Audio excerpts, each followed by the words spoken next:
Hello, everyone, and welcome to Women Who Code Conversations. I'm Sierra Ryan, and I'm here with the fantastic Vui Nguyen to talk about our experiences volunteering with Women Who Code. Vui, do you want to get us started by introducing yourself? Yes, I would love to. So great to see you again, Sierra. I'm Vui Nguyen, and I'm a lead at Women Who Code.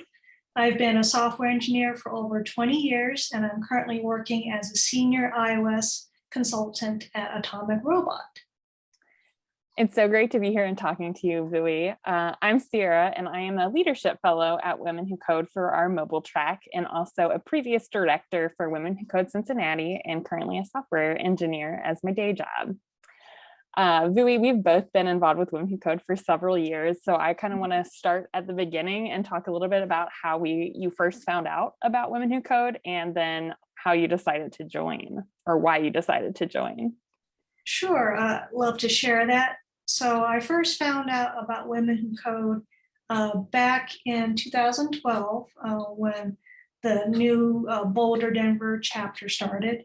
And that's when I joined as a member. And I found out about the mobile track of Women Code in late 2019, and I joined the Slack group back then. What inspired you to join your local chapter? Well, so I've mentioned earlier that I've been a software engineer for over 20 years, and there were not a lot of resources for women in tech when I started my career, and it really started happening more like late 2010s, with Women Who Code and like Rails Bridge and Girl Develop It, and all these groups started coming out. And I decided to check it out, and just wanted to be around other women technologists. I love that. For me, I was moving back to Cincinnati. I had moved to Columbus for several years to go to graduate school, and was coming back to Cincinnati to have my first real job in my hometown, and was just really looking for opportunities to network. I was really coming back to square zero with not knowing a lot of people that were still in Cincinnati, not knowing any software engineers in Cincinnati, and realizing that networking and groups like this were going to be very important for growing my career as a junior engineer. And really just found it based on a search of meetups. No real reason to join specifically, just what is in Cincinnati that is related to software engineer and I might fit in with that organization. And so I stumbled upon it by searching there and ended up going to a meeting for Women Who Code Cincinnati back in the before times when we were meeting in person. At the time wasn't the right time to get very involved, but it was such a welcoming community. I met some really fantastic people, but ended up having to take kind of a step back to focus on myself then. And so several years later, back in, I guess, 2019, I was at a much better place and ready to get more involved in the community around me. And so I said, hey, Women Who Code so many years ago was so incredible. I should find out more and start going to their meetups, and found out that that chapter had gone dormant. And so my real introduction to Women Who Code was trying to relaunch our Cincinnati chapter.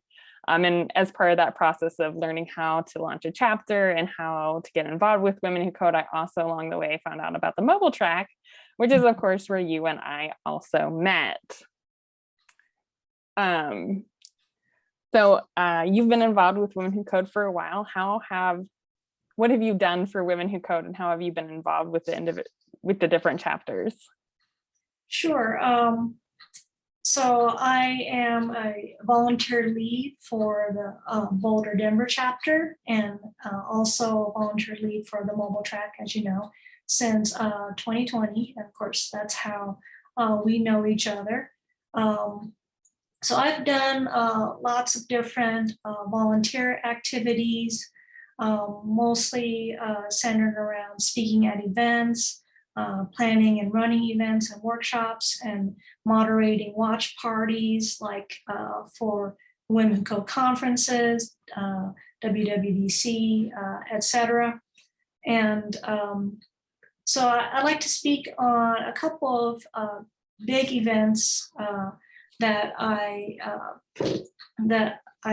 helped organize. One of them was for an open source workshop that I taught in early 2020.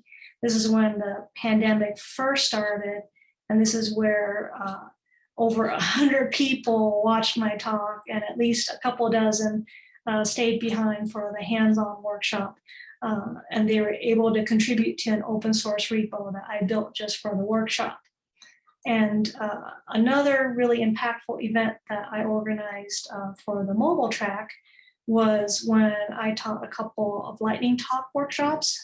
And this is where I personally mentored about half a dozen members of the mobile track on technical speaking. And I hosted meetups where the members gave their talks. And I want to mention, like, for a lot of these women, it was their first talk, and all of them have since gone on to give talks at other meetups and conferences. That is so incredible. I feel like breaking into open source can be a very overwhelming, that first step can be very overwhelming, especially if you've never done it before. And then pretty much the same thing with public speaking as well. Also, so hard to make that first step to get into public speaking. So I think both of those events and your involvement there were so impactful to so many different people. And those resources being available during the pandemic were really, really important. For me, I started as a director of Cincinnati. I mentioned that's kind of how I really dipped my toes into Women Who Code, was diving all the way in and relaunching the chapter here in Cincinnati. And then kind of grew my involvement as I learned more about the organization and met some incredible women and was so inspired to kind of help those communities grow. And so I'm also the 2021 to 2022 Mobile Fellow to help support our mobile track. Some of the things that I worked on in Cincinnati that I'm most proud of with this wonderful team of engineers that we have running our Cincinnati chapter as well, is that we were faced with a really big challenge of launching a local community versus the mobile track during the pandemic as well. And so trying to figure out how we could support our community the best, knowing that we were all close by, but knowing that we were also going to grow those relationships virtually. And so we experimented with a lot of different types of event structures. So we really focused on lightning talks also in Cincinnati. So I love what you talked about with doing that with the mobile track. One of my proudest accomplishments for our team in Cincinnati is that we have hosted over 50% of first-time speakers in this local Cincinnati chapter, because I think it's so important for engineers to be able to feel comfortable sharing their expertise in public. And then also hosting a lot of discussion groups, which have been some of my favorite events. It really gave everyone, I think, an outlet to have a conversation with a defined topic, because I think having that conversation with basically strangers can be so overwhelming as well, and to just come there and share something. And so having some kind of structure where we had some kind of moderation, whether that was articles, we put a lot of articles about being a woman in tech, interesting things that were happening in tech, that gave us some kind of structure for things that we might be able to talk about. And then we also had a really fun Hacktoberfest, which is one of my favorite events. We did in September, intro to GitHub to kind of get everyone familiar with the tool. And then in October, we also built out a bunch of different projects where you could contribute to a front end, you can contribute to a mobile project, or you can contribute to our back end projects, that we had this robust project at the end, and everyone can win their free t-shirts for the month of October through DigitalOcean. Yeah, that is really awesome hearing about the Hacktoberfest. It's so much work putting together those sorts of open source events. I mean, I know since I've helped with those kinds of activities before, and like being able to create a project that people can contribute to for the event, that's a lot of work as well. And I want to say kudos for creating space for first-time speakers, and that 50% new speakers at the meetups that is fantastic, especially, doing that during the pandemic, because I feel like, I've been technically speaking for over 10 years. So I was able to hone my skill, like mostly before the pandemic. So I was able to do that mostly in person. And I know that in some ways, at least for me, it's harder to do it online. It's a different dynamic. And so to take not only someone who's never done much public speaking before, but to train them to do it in this online environment, I think is just really fantastic. And, with Women Who Code, people feel safe, and, they feel more confident doing it in a supportive environment like Women Who Code. Well, I love that you did that for the mobile track. And I always find it interesting how different strokes for different folks. I totally prefer speaking in the virtual space because I can have my notes up there and have that script written and available to me while I'm doing those sorts of public speaking. So I love seeing that dynamic of, I loved virtual speaking. And so I encouraged everyone to do it during the pandemic because I was like, this is easier versus you had a lot more experience even before the pandemic than I did. And so you have that comparison of speaking in person versus speaking virtually that I didn't have when I kind of got started in public speaking. When I think about everything that we've done for the mobile track, I really struggle to talk about what I personally do because I see myself as just the party director, the cruise director for all of our incredible volunteers. And all I really want to do is be an enabler for all of your all's fantastic ideas because I'm so privileged to have such a wonderful team to work with. But when I kind of reflect on how I was involved with the mobile track, I really eased my way in. So I think that when you talk about your experience, you had a lot of experience with meetups that weren't focused on women and women engineers. And so you had that, that background, whereas Women Who Code was one of the first meetups that I really got very actively involved in. And so it was a way for me to gain a lot of confidence. And so I really just dipped my toes in and started small.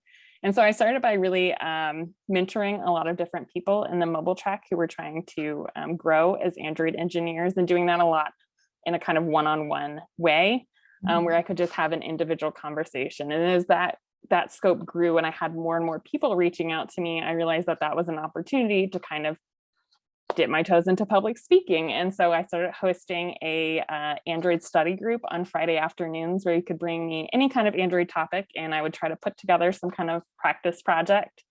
And then we would get together on a Zoom call and talk it through and answer any kind of questions that people have. Or they could also send me any kind of pull request or code samples and I'd try to review those. And I had blocked out these 2 hours on my Friday afternoon. And as that continued to go well, I kind of started planning events and then trying to help other folks kick off their events and engage with our community with things like our watch parties, book clubs. We have really fun social events where we just get together and play games and all of these different things to really just help our community grow as well. Well, as you can see, Sierra has done so many things, but I want to add on to Sierra's many activities and accomplishments. I think one of the biggest things that she's done as a mobile track fellow, and what Sierra was doing even before that, was helping to build up the mobile track community and building on that foundation that our previous fellows have already started doing. I want to say that our previous fellow, Mackenzie, once said that the mobile track Slack is like a daily group chat. Like we're always talking like every day, we're just all really good, close friends, and we're all supporting each other in our lives and careers and talking every day. And, just having that close community and the fact that Sierra has played such a big role in creating that. And I just want to add that I think it is such a team effort and that everyone in our community contributes to that. And I'm so appreciative of all of our past fellows for handing me a community that was already so active and welcoming and kind that it was very easy to continue to grow on that momentum to push our community forward as well. So I think that we've really covered a lot of really cool things that we have both done and helped with for both our mobile community and our individual communities as well in our regions. So I was wondering if you could tell us why you volunteer and how did you get involved as a volunteer in volunteering? Sure, I'd love to share that. And there was kind of a gap between me joining as a member of Women Who Code and just like going to meetings and meetups and so forth, and actually being an active volunteer. And part of that is because, it took me a little while to have an aha moment to make me realize that I could get more out of this by volunteering, in addition to just being a member that participates occasionally. So the impetus for me for volunteering in women in tech groups is I want to share a story that some years ago, I used to run my own technical meetup in the Denver area for Titanium. So before I became a native iOS developer, I was a cross-platform mobile developer using Titanium. And so I was very active in running this meetup, not just organizing it, but oftentimes also being the one giving the talks at this meetup. And at the time, the majority of the people that attended my meetup were male. And so I believe that was the reason why like a lot of people back then kind of saw me as like an organizer or an admin of this meetup instead of treating me like the technical expert that I was, even though I was also doing a lot of the speaking. So I did that for a couple of years. And then, like I mentioned before, all these women in tech groups started coming up in the Denver area. So I started volunteering by speaking and running workshops, teaching workshops at Rails Bridge, at Grow Develop It, these meetups. And something changed for me because like when I did that, like I was doing all the same things I used to do before, but this time the audience was mostly women. And they were so appreciative of what I was doing. And suddenly I had, instead of being treated like, the person scheduling these meetings and getting the pizza, I was actually looked at as a technical expert. And I had women like looking up to me and wanting to be like me. And that's when I realized that, this was a community that I needed to serve, that I needed to be a part of. So that's kind of what helped me decide that, volunteering for women in tech groups, including Women Code, is what I should be doing, what I want to be doing.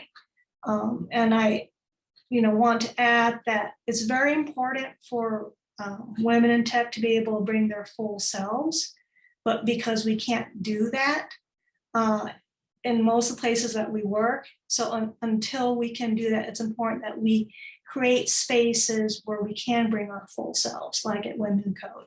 And by creating those spaces, hopefully we can support each other and expanding those safe spaces to outside of Women Code. I love that. And I just want to start by saying I definitely appreciate everything you do for the community. And I am so grateful to have so many strong iOS folks on our volunteer team to bring your technical expertise to half of the community that we really serve with Women Who Code Mobile as well. For me, I was, like I mentioned, I came to a time when I had the capacity to be involved with an organization like Women Who Code. And so I was reaching back out to the previous organizers and previous groups and just finding out it didn't exist. I thought that was a huge hole in the Cincinnati tech community. And so becoming a volunteer, I almost felt like I had to be able to make sure this sort of really important organization, these really important resources were brought back to Cincinnati. I think there are so many great women in tech organizations available around the United States and around the world, really.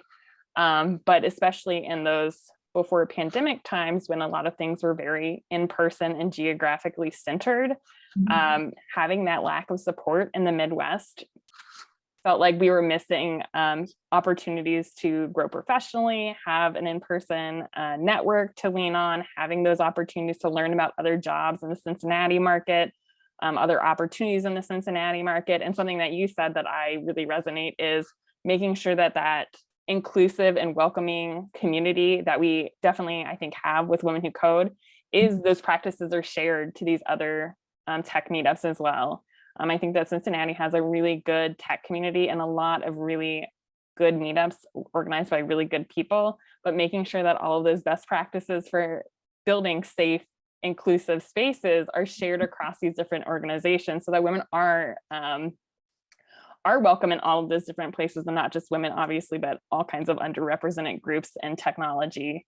And so by having something like Women Who Code, you have that safe space where everyone can come together and have those conversations about these sorts of things. And again, also have opportunities to speak, become technical expertise in the region that you may be geographically tied to. For me, I definitely want to stay in Cincinnati. I love Cincinnati. It might be a small Midwest town, but my family's here and I like it. And so building that community here was really important to me. And then once I kind of got involved with Women Who Code, it just made sense to continue to be more involved because I was getting so many benefits from it, to make sure that those were available to other women as well. And I think that's something kind of special about both you and I, Vui, is that we're both involved in both our regional chapter and then also this technical track, which I think is like the perfect mix of both worlds, is having this community that I know women here in Cincinnati that I could go and get a coffee with or talk about opportunities in Cincinnati and these sorts of things, but also having this community where I can have really deep technical discussions and find support to grow in my particular area of expertise that might be even a little bit harder to find in Cincinnati as well. Yeah, absolutely. So what are some of the benefits that you've experienced from volunteering? How has it helped your career? Sure, would love to share that. So I would say that getting involved can help you build relationships and help you build a support system for yourself and others. Again, I've mentioned this before, but it is so important to have a safe space to connect with like-minded people because tech is fun and it's rewarding, but it can also be a lonely place if you're one of the few or you're the only where you work. And I know that being the only is a common experience for many women in tech. I think for me, the biggest thing as far as benefits for volunteering is that volunteering has allowed me to build my leadership and technical skills in a safe space. And Women Code is a very supportive environment for those that want to take risks and to really stretch themselves. So, like with technical speaking, I found that the best way to learn something is to teach it to someone else. And as for planning and running and organizing these events, I found that doing these things has allowed me to build my confidence and my leadership skills. And I've been able to use those same skills to become technical lead and a project lead at my previous jobs. And I think the fact that I'm a Women Code lead and I've done all these community activities, including the technical speaking, that has been seen as a positive when I went to interview for my last job and even for my current position. I love this. And I think that is a sentiment that is really shared across our volunteer team, and a lot of things that I hear from a lot of folks in the Women Who Code community of benefits that it's brought very directly to their career growth. The one that really resonates with me is just relationships, both like personal and professional. Women Who Code was such a good place to get started, to start more publicly sharing my Android expertise. And it allowed me to a more approachable route to get more connected with the larger Android developer community. I think my first official conference talk was a Women Who Code Connect talk. And so that talk is actually something that I have given several times throughout my career and continue to iterate on it every time I give it. But that talk directly impacted my path to becoming a Google developer expert and building these relationships outside the community by building my self-esteem up, making connection with other folks in the industry that I really respect and wanted to have those sorts of connections by inviting them to come speak at our track. And so all of these things together were so impactful to becoming a Google developer expert for Android. And I couldn't have done that without being involved with a community like Women Who Code, and not only being involved in that community, but actively volunteering, seeking out these opportunities, building this much larger network for myself. I think it's also really important to talk about how much it's helped me in my personal life is having these connections, making really wonderful friendships like with you and some of our other volunteers, and having that support system that understands like the problems that I have as a woman in tech, understanding what kind of goals and why those are really important to me, and how I can help how they can help me achieve those sorts of things, helping me grow as a better developer, as a better leader, as a better mentor for folks. And I'm also just so grateful for all the personal benefits that come along with this professional growth as well. I love how like you and I, we've started in different places. Like, you know, you started your networking and everything in Women Code and then branched out into the general tech world. And I started in the general tech world and then got more involved with Women Who Code. But in the end, we both converged on, you know, Women Who Code is a really great community to help both of us like in different ways. And I think that really goes to speak and kind of leads into some of our next question is there's space at Women Who Code for everyone, and that there's opportunities no matter where you are in your journey or where you're coming from as well. And so I kind of wanted to talk a little bit about how advice for folks who might be interested in getting started as a volunteer. And so my personal advice for anyone who's thinking about volunteering is really knowing your own priorities and what you hope to get out of volunteering. Vu and I just talked about all the ways that volunteering has helped us with our careers. And I think that there's a misconception that volunteering needs to be purely altruistic and it's all about helping people and all about supporting the community. And so I see volunteers often say yes to any opportunity because they want to see that community grow and to be more involved and to support everyone. And I, of course, think it's amazing as an organizer, and I will always accept everyone's help, but I think that you should spend some time thinking about what kind of areas that you might want to grow and how being a volunteer can help you reach those goals. And so if you want to grow your leadership skills, maybe you don't get those opportunities at your office, is Volunteer for Women Who Code offer to help organize and manage an event series. If you want to help network with the community, I really recommend being involved in like one of our speaker outreach teams so that you can get face-to-face times with other developers in the community that you might really respect or want to meet. If you want to grow as a technical expert, offering to run some kind of event series to show your technical expertise could be a really good choice. Or there's also so many choices for just things that you might like doing. I always point to the incredible Vivian who runs our Women Who Code social media team, because I am not a social media guru and she definitely is. And so that is something that she enjoys doing, and she helps us create such beautiful graphics that I appreciate so much. Or both Vivian and Madonna are our OG Women Who Code mobile volunteer team. And so she runs some incredible Android dev hangout spaces and has also pulled that into our Women Who Code mobile community to help us run spaces and reach out to our community in that way. And then you already talked about how you ran those lightning talks, and I know you have so much experience giving talks, so finding a way to really use that experience that you have, bringing into the community to benefit the community as a whole.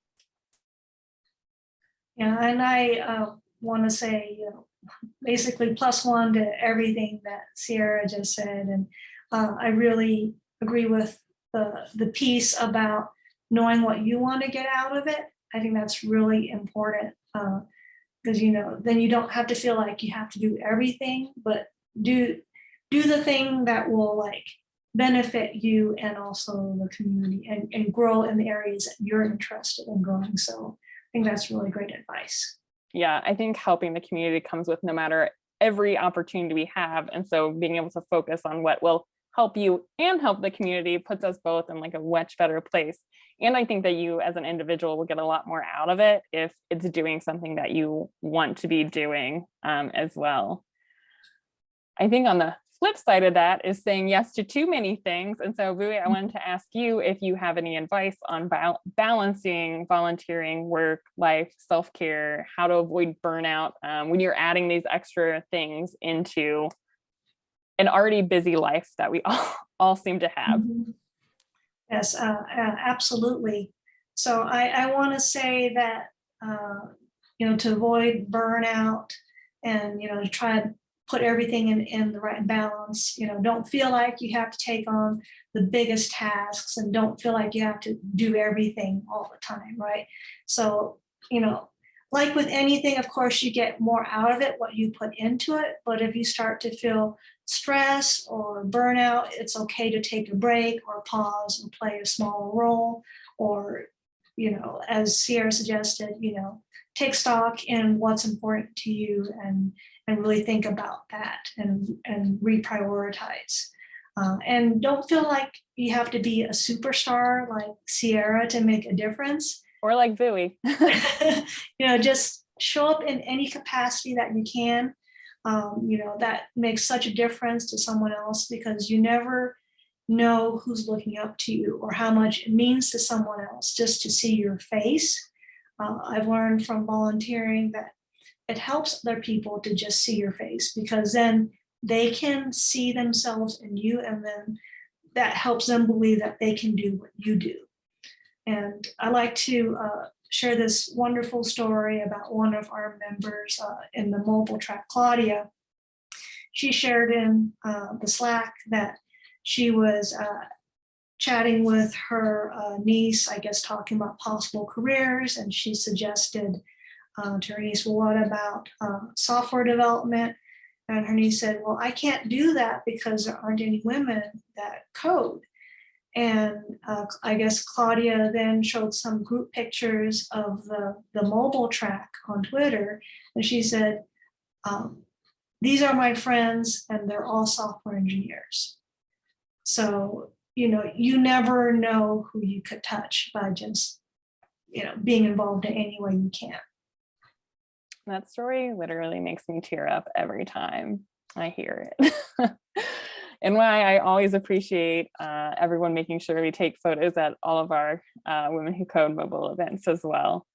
I also think that Women Who Code does, organizers really put a lot of stock in folks taking time for themselves and meeting people where they are, and making sure you're taking care of yourselves. And so with the mobile track, with all of our tracks and communities, we only expect we're going to check in with you after every 3 months, see if you need to adjust, see if you need to take a step back, see if there's a better role for you because you want to work on new things. And so we're always trying to meet you where you are, and understand that everyone has different personal situations and responsibilities, and even with all of this that we can do to help support you in those volunteer roles, I don't think that you have to be a volunteer to benefit from our community, but it's definitely a bonus to get involved in some of those leadership capacities as well. And with that, I kind of want to wrap up. Vui, do you have any pro tips for working in tech that you want to share with our larger community? Sure. I like to tell people to just go ahead and put yourself out there. So meaning if you've been thinking about publishing that app, or writing that technical article, or giving that talk, just go ahead and do it. I know it may be scary, and you might think that it's not good enough, but like I said before, you never know who's looking up to you. So just go ahead and do it. And my pro tip is to follow up on that and say, when you put yourself out there, tell our Women Who Code community about it. because we absolutely want to be your cheerleaders and supporters and celebrate you and send you all of the virtual claps and clap emojis that we can. I think that's one of the most wonderful parts of being part of our Women Who Code community is the support that you receive when you put yourself out there, when you reach your goals, when you achieve your dreams, if you will. I want to wrap up by just telling everyone how to become a volunteer if you're interested, if you like what you hear and you want to reach out and take the next step. To find out more about all of our Women Who Code track communities, Vui and I are involved in the mobile track, but we do have 6 technical tracks that you can also join that might align with your personal technical expertise. And you can find information about all of those and find all the Slack communities, womenwhocode.com/tracks. You can also find out about local networks that might be in your area by going to womenwhocode.com/networks to find out if there is a current Women Who Code chapter, or you can also find out more information about launching your own chapter on our website as well. Mm-hmm. If you have any questions about being a volunteer, please don't hesitate to reach out to Vui and I. We would love to talk more about being a volunteer with Women Who Code. You can reach out to either of us on Twitter. Vui's handle is @sunfishgirl. And mine is @_Sierra O'Brien, or you can also reach out to me, Sierra @womenwhocode.com. Vui, it has been so wonderful talking to you today, and I cannot wait to meet all of our future volunteers for Women Who Code. And Sierra, it's been really great talking with you also. And yeah, I can't wait to see all of you join us at the upcoming Connect conference and at all of our Women Who Code events.